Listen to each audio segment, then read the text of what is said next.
कृष्णा भक्तजनों, तो आज मैं आपको वैशाख मास का महात्म सुना रही हूँ। तो आप श्रवण कीजिए। आज के अध्याय में हम भगवत भक्ति के लक्षण तथा वैशाख स्नान की महिमा का वर्णन सुनेंगे। तो आप भी सुनिए। अम्बरीश बोले, मुनिश्रेष्ठ, आपने बड़ी अच्छी बात बताई, इसके लिए आपको धन्यवाद है। तब आप संपूर्ण लोकों पर अनुग्रह करने वाले हैं। आपने भगवान विष्णु के सगुण एवं निर्गुण ध्यान का वर्णन किया। अब आप भक्ति का लक्षण बताइए। साधुओं पर कृपा करने वाले महर्षि, मुझे यह समझाइए कि किस मनुष्य को कब, कहाँ, कैसी और किस प्रकार भक्ति करनी चाहिए। सूत जी कहते हैं, राजाओं में श्रेष्ठ महाराज अम्बरीश के ये वचन सुनकर देवऋषि नारद को बड़ी प्रसन्नता हुई। वे उनसे बोले, राजन सुनो, भगवान की भक्ति समस्त पापों का नाश करने वाली है। मैं तुमसे उस भक्ति का भली भांति वर्णन करता हूँ। भक्ति अनेकों प्रकार की बताई गई है। मानसिक, वाचिकी, कायिकी, लौकिक, वैदिक तथा आध्यात्मिक। ध्यान, धारण, बुद्धि तथा वेदार्थ के चिंतन द्वारा जो विष्णु को प्रसन्न करने वाली भक्ति की जाती है, उसे मानसी भक्ति कहते हैं। दिन रात अविशांत भाव से वेद मंत्रों के उच्चारण, जप तथा आरण्यक आदि के पाठ द्वारा जो भगवान की प्रसन्नता का संपादन किया जाता है, उसका नाम वाचिकी भक्ति है। व्रत, उपवास और नियमों के पालन तथा पांचों इंद्रियों के संयम द्वारा की जाने वाली आराधना शरीर से साध्य होने के कारण कायिकी भक्ति कही गई है। यह सब प्रकार की सिद्धियों का समाधान करने वाली है। पाद्य, अर्घ्य आदि उपचार, नृत्य, वाद, गीत, जागरण तथा पूजन आदि के द्वारा जो भगवान की सेवा की जाती है, उसे लौकिकी भक्ति कहते हैं। ऋग्वेद, यजुर्वेद और सामवेद के जप संहिताओं के अध्ययन आदि के को तथा अविष्य की आहुति, यज्ञादि के द्वारा की जाने वाली उपासना का नाम वैदिकी भक्ति है।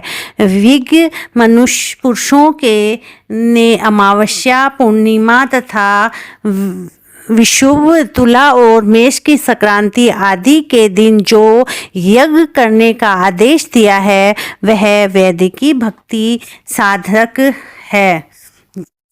अब मैं योगजन्य आध्यात्मिक भक्ति का भी वर्णन करता हूँ।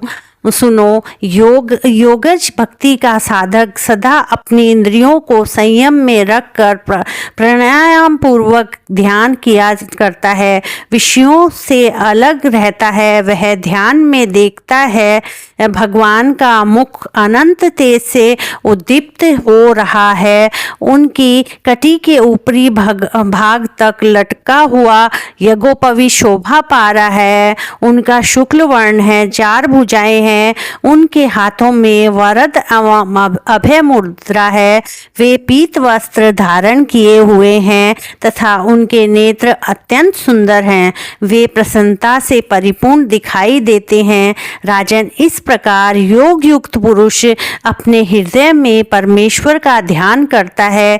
जैसे प्रज्वलित अग्नि काष्ठ को भस्म कर डालती है, उसी प्रकार भगवान की भक्ति मनुष्य के पापों को तत्काल दग्ध कर देती है। भगवान श्री विष्णु की भक्ति साक्षात सुधा का रस है, संपूर्ण रसों का एकमात्र सार है।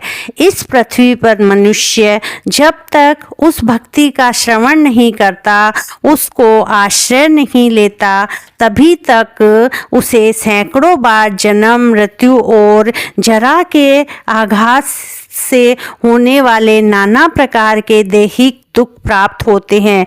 यदि महान प्रभावशाली भगवान अनंत का कीर्तन और स्मरण किया जाए तो वे समस्त पापों का नाश कर देते हैं। ठीक उसी तरह जैसे वायु मेघ का तथा सूर्य देव अंधकार का विनाश कर डालते हैं। राजन, देव पूजा, यज्ञ, तीर्थ स्नान, व्रतानुष्ठान, तपस्या और नाना प्रकार के कर्मों से भी अंतकरण की वैसी शुद्धि नहीं होती जैसे भगवान अनंत का ध्यान करने से होती है। नरनाथ, जिसमें पवित्र यश वाले तथा अपने भक्तों को भक्ति प्रदान करने वाले विशुद्ध स्वरूप भगवान श्री विष्णु का कीर्तन होता है, वे ही कथाएं शुद्ध हैं तथा वे ही यथार्थ, वे ही लाभ पहुंचाने वाली और वे ही हरि भक्तों के कहने सुनने योग्य होती है। भूमंडल के राज्य का भार संभालने वाले धीर चित्त महाराज अम्बरीश, तुम धन्य हो क्योंकि तुम्हारा हृदय पुरुषोत्तम के ध्यान में एकतान हो रहा है तथा सौभाग्य लक्ष्मी से सुशोभित होने वाली तुम्हारी नैष्टिक बुद्धि श्री कृष्णचंद्र की पुण्यमयी लीलाओं के श्रवण में प्रवृत्त हो रही है। भूपते भक्तों को वरदान देने वाले अविनाशी भगवान श्री विष्णु की भक्ति पूर्वक आराधना किए बिना अहंकार वंश अपने को ही बड़ा मानने वाले पुरुष का कल्याण कैसे होगा। भगवान माया के जन्मदाता हैं, उन पर माया का प्रभाव नहीं पड़ता।